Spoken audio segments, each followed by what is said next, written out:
स्वागत किशोरी पेडणेकर आहेत. ताई, अखेर आता निकाल लागलाय, तुम्ही विजयी झालेले आहात, पहिली भावना? आनंद आहे आणि परत एकदाची जबाबदारी वाढली आहे. कारण ज्या पद्धतीने मुंबईचे रिझल्ट येत आहेत ते पुन्हा आमची खूप मोठी जबाबदारी वाढली आहे की मुंबईला तो विश्वास परत द्यायचा. बरोबर. बाकीचे निकाल तर येतील, तो सगळा भाग आहेच, पण वरळीकरांनी पूर्णपणे साथ दिली. केवळ एक उमेदवार आपला 100% आदित्यांच्या, सुनील शिंदेच्या, सचिन भाऊ अहिरांच्या, शाखा प्रमुख आमचे जे काम करतात त्यांच्या ह्याला सगळ्यांनी ॲप्रिशिएट केलंय. आणखी एक उमेदवार आहेत कोपाईकडे. ताई, आज निवडून आलेला आहात, पहिल्यांदा निवडून आलात, काय भावना आहेत? खूप छान. हा सगळा वरळीकरांचा विजय आहे. वरळीच्या जनतेने माझ्यावर तो विश्वास दाखवला, त्याबद्दल मी त्यांचे खरोखर आभारी आणि नतमस्तक आहे सर्वांकडे.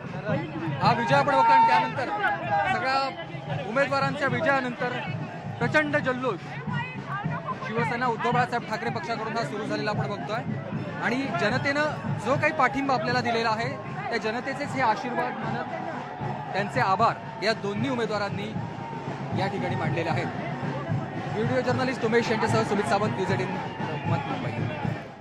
तर प्रत्येक अपडेट आपण न्यूज 18 मराठीच्या माध्यमातून बघत आहोत. त्याच्यामध्ये कुठे जल्लोष केला जातोय, कुठे रॅली काढली जाते, गुलाल उधळला जातोय आणि मुंबई ज्या ठिकाणी सगळ्यांचं लक्ष लागलेलं होता, मुंबईमध्ये नेमका कोणाचा विजय होणार, कोणाची सत्ता प्रस्थापित होणार याविषयीचा, तर तिकडचे अजूनही 34 जागांचे निकाल बाकी आहेत. संपूर्ण देशाचं लक्ष खरं तर मुंबई महापालिका